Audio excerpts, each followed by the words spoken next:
Happy New Year, everybody. It's Jen from Tarot Spirit. Um, like I said in my last reading, I started to do a New Year's reading yesterday and I got all, I don't know, I get like nervous or something doing big readings and I don't know, I just like don't even end up starting them because I get overwhelmed, I think, with too many cards. So, in thinking of this reading, I looked at a bunch of different options for reading, and I ended up sort of making a hybrid and sort of making my own that I felt wouldn't overwhelm me as much. I actually have looked at the cards already, for which I don't ever do, but I didn't want to hum and haw and make this reading any longer than it has to be. So that's why I did take a peek already and consider a little bit, just only not long, but what I wanted to say. And then I found this really fun. I have had this. My brother and his family lived in Madagascar for 10 years and brought this really cool wooden, it looked like a magic ball. So I thought that was really fun. So I thought I would put that in the reading. Everyone always has these cool candles and all this stuff. So I thought that would be fun. Okay, so 2015. It's starting out really great. I had my son last night. He's 8, so I was in bed, lights out by 9, reading. So I got up feeling great, refreshed, and starting 2015 in good health instead of a hangover. So I'm using the Anna K Tarot. I actually got, this is a new deck I got, and as much as I like the front of the cards, I love the back of these cards. I find them magical. I don't know, I just love them. So that, honestly, that's the real reason I wanted these cards, um, because I think the back is so cool looking. But they do have really, really good pictures. I think they'd actually be a good beginning deck for someone, because I feel like the pictures give a pretty good. Some of them are a little different, I think, though, than the Rider-Waite, but I think they give a nice, um, helpful way to read and remember what the card's about. So the first card I'm going to turn over is what we need to say goodbye to. And thankfully, it wasn't more of a negative card, because when you get something like the Nine of Cups in this position, I'm like, oh my God, what do I do with that? You want to leave behind happiness? So, what we want to leave behind is the Five of Rods, or the Five of Wands. And you can see there are two guys arm wrestling. So, this talks about competition, which can also bring about strife and um, arguments and struggle. So, as much as this can be about external things, I really feel like this is about more of an internal thing that, I think, especially in the United States, I can speak to competing and working harder and doing better and always trying to be perfect and outdo everyone else really is out of control and makes us kind of crazy, or very crazy. I haven't been doing a lot lately, but I've done quite a bit of yoga in the past. And one thing I always liked about yoga is that the goal, at least where I learned yoga, was the goal is the breath, and that's it. That's your goal when you're doing yoga. Yes, of course, there are all the poses and the stretching and strengthening, but it's, you just breathe into the pose and do the best you can. But just the breath is the goal. That's what they always said. The breath is the goal. And say my son takes karate. It's not karate. I can't remember what it's called, but Kempo, I think. And that's similar, although it's, you're competing. Don't look at the other kids. You're competing against yourself. Again, that brings up a little bit of anxiety, but at least it focuses on just, well, he says, just do your personal best. I think the line of where your personal best is can, if you're constantly moving it, so you're never happy with what you're accomplishing. That's sort of what I'm getting at with this card. It can, we can set ourselves up for constant failure. So being, um, so I think we need to maybe give ourselves a break and appreciate that if we're out there exercising, we're out there exercising. Not, I could have done that mile faster, or I could have held that yoga pose better, or I only worked out 4 times instead of 5 times this week. Let's appreciate, let's leave that type of negative uh, behavior behind, because it's really not helpful and it's really not healthy. So I think that's a great thing to leave behind. So the next row, I have what we want to bring into our lives in 2015. And of course, the first card we got, I was like, stop me dead in my tracks. I'm like, oh, great. Here we have a, more of a, why would you want to bring the Four of Pentacles into your life? But um, reading it in the context of the other cards is going to be helpful. So the first one is the Four of Pentacles. So I was actually, I don't even know why, I think it fell out of the deck. So there's something about this card. I think it fell out last night and I was looking at it and I was talking with my son about it. And so there's this guy and he has all these supplies and all of his pentacles and he's over there like hoarding, like huddling with all of his stuff. And then in the background, you can see there's this wall, like there's literally a wall between him and I assume this is his family. He's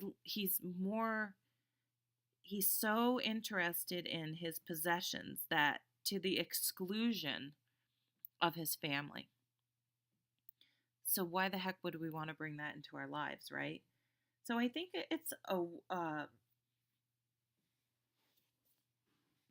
it's of course not something we want to bring in our lives unless you have gone the other way and not been and just been spending more than you have, not saving for retirement, if you haven't made a will, if you haven't, Pentacles is about a solid foundation,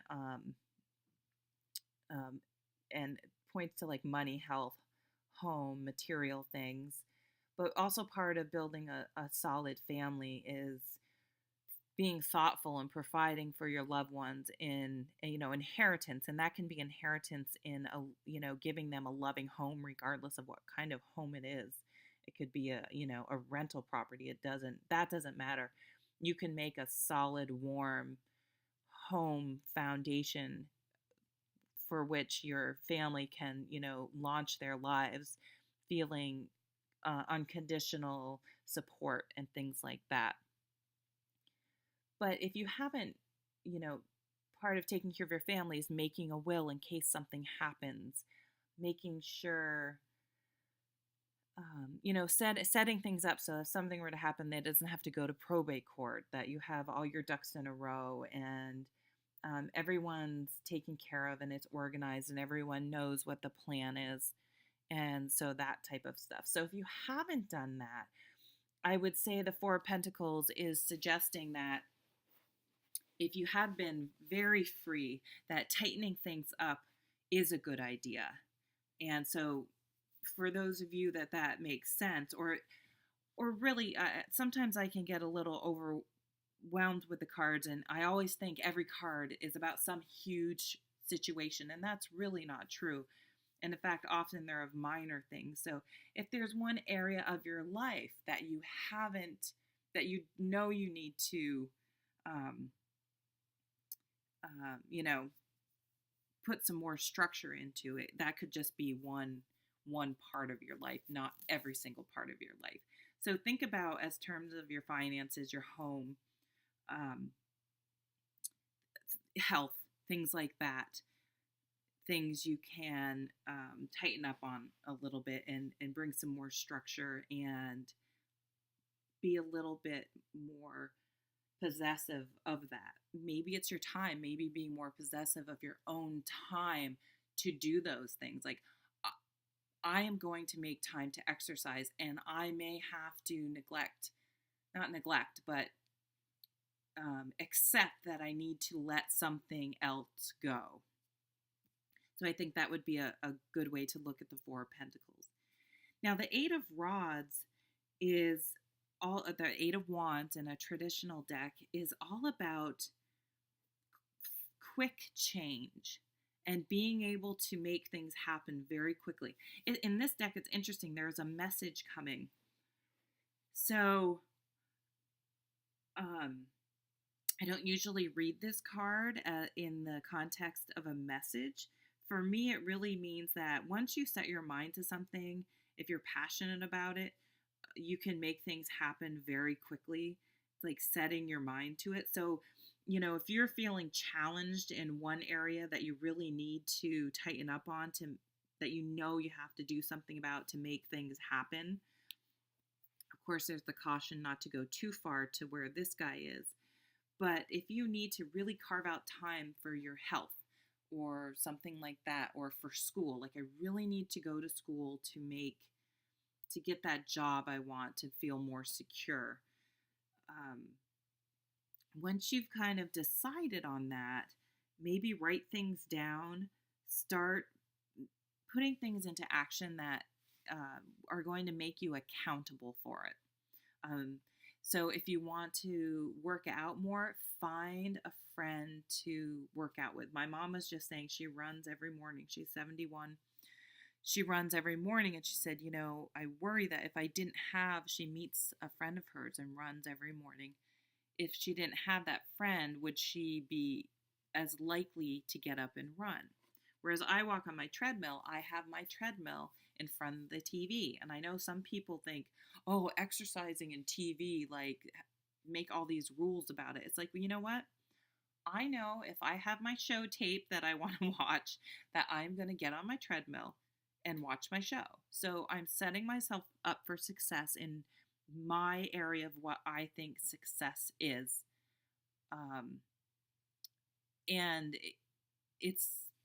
it works for me, and that's what I need to do. So don't get hung up on other people's versions of things. Like, you should only run outside. You should only, if you meditate, you have to do all this stuff. I mean, I meditate by my cards. So I don't necessarily clear my mind of everything. I ponder and consider things, and that brings me a lot of peace. So that's my version of meditating. So once we set our minds to whatever we need to do, things are going to happen very fast. And the next card actually is the Eight of Pentacles.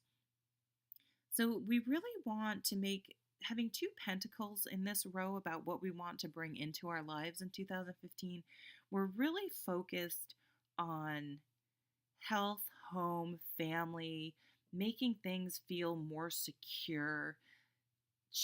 We could want to change our home, improve our home, change our job, improve our jobs, change our health, and things like that. The Eight of Wands is also, wands are about passion. So you may have been in a job that brings security, and you've just been so worried about security to the point of maybe you're lacking fulfillment. So maybe you need to change that. And this guy is an apprentice, and he's going back to school or has a mentor, and is really doing something that he loves, because while this person is working, time just flies by, and he's so into his craft, and it fulfills him, and it's almost his way of meditating. He gets so into it that it's almost a suspension of time, if that makes any sense. If you've ever been doing something that you get so absorbed in that, it's just so enjoyable. You're so present in that moment. So I think that's a really beautiful thing we want to bring into our lives. We want to bring in more stability and stronger ties, but we also want to do that in a way that feeds our soul and brings us doing something that is really keeps us present, and to to me that translate to something that's very fulfilling. So the next row is uh, kind of just an overview of the new year. So this is what we want to leave behind. This is what we want to bring in, and this is sort of the energies at the moment. So we have the Four of Swords. I'm just going to do them all together because I think they read better in a group. Four of Swords, the Lovers. It's the only major arcana we have. And the Knight of Pentacles. So we have another pentacle over here. So the Four of Swords, this is one of the cards. I have several cards that I have my own meaning. And this traditional meaning for the Four of Swords is about healing, taking a break. For me, it's about giving ourselves a break, because the Four of Swords is all about thought. And we think and we think and we worry and drive ourselves crazy. And this is like, let's, give yourself a break. It's okay. It comes after the Three of Swords where we're feeling jealous and heartbroken and really upset. And it's like, you know what? Just be kind to yourself and give yourself a timeout and allow yourself to just relax and stop overthinking things. So I really like that for the new year. Let's give ourselves a break and be more accepting of ourselves and our imperfections, and and and be kinder to ourselves. And then we have the Lovers. So the Lovers card, can be about lovers, but it's also, how cute is that couple? And they have the little dog at their feet, and they're surrounded by the vines. Um, the Lovers can have several meanings. So, it can be a love affair coming into our lives. It can be the strengthening of one. It can, but the Lovers really speak to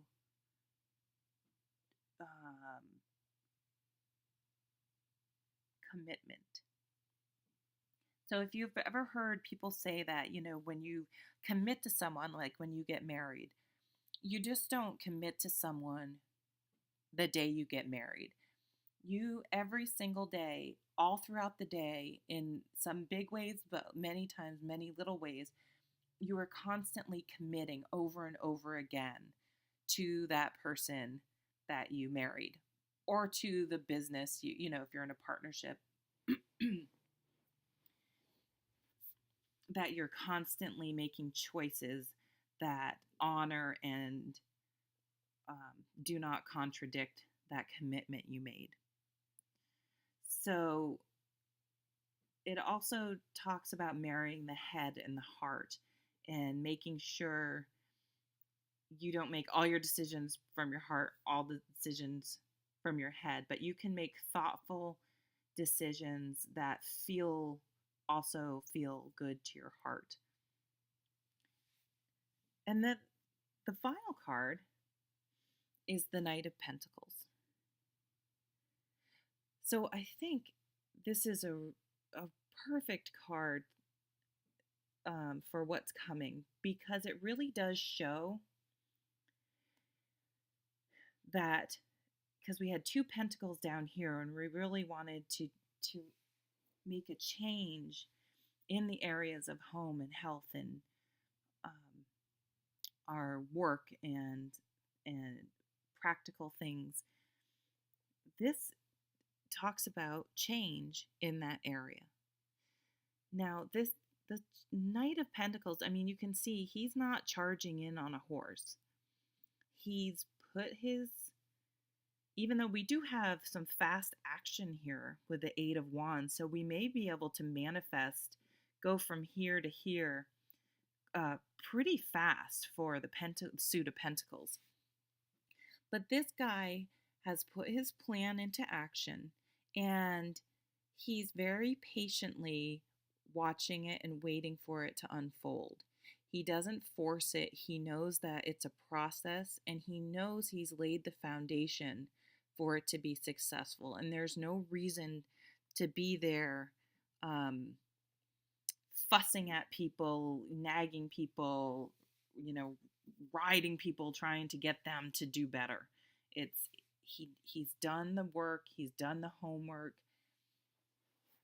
and he knows it's going to pay off. But it just, some things, there is a process, and no amount of worrying or anything else is going to make that happen any faster. It's going to happen when it happens. Just sort of like the Seven of Pentacles. You've planted your crops, and you can sit there and stare at the dirt, wishing for them to grow or yelling at them to grow, and it's just going to take as long as it takes, and you're just wasting your time. So he knows he's done all the work, and he's above the Seven of Pentacles. He knows to just wait, and that the sun's coming up in the background, and he's just enjoying watching things unfold in its own time. So I would say the message of what is we're going to learn to maybe become a little more accepting of ourselves. Let's leave this striving for perfection, which is an impossibility, behind. Shore up the things that we know we can, and make changes so that we're really living in a way that fulfills us and fosters us to be more present in our day-to-day lives, and not just trying to collect things and stuff accumulating and getting stuff, but something that fulfills our soul. And I really think that the last line shows that's coming. We're going to be kind to ourselves, try to quiet the thinking that this type of thinking and this type of thinking, quiet. Realize there is a way to marry the head and the heart. And then once we've sort of put all this into motion, we'll just watch it unfold. And there's no need to force it. It will just come in due time. And we'll feel good about it because we'll be so busy doing what we love, what we've decided we're going to work on, that it'll probably happen sooner than we realize, because we, instead of just sitting there focusing on when's it going to happen, we're busy doing stuff we love and care about, and it will all of a sudden happen. I went back to school a couple years ago, and it just seemed like, oh my God, it's 3 years before I even get this degree, and then if I want to get the master's, it was just sort of overwhelming. But I said, you know what? Time's going to pass no matter what. And I just started with a class and another class, and now I have 2 classes left. And, time's going to pass whether you're sitting there worrying about it or not. So just taking small steps and just starting is what you need to do. So this is the card about action. So we do have some really good action and some good balance coming for the new year. So it looks like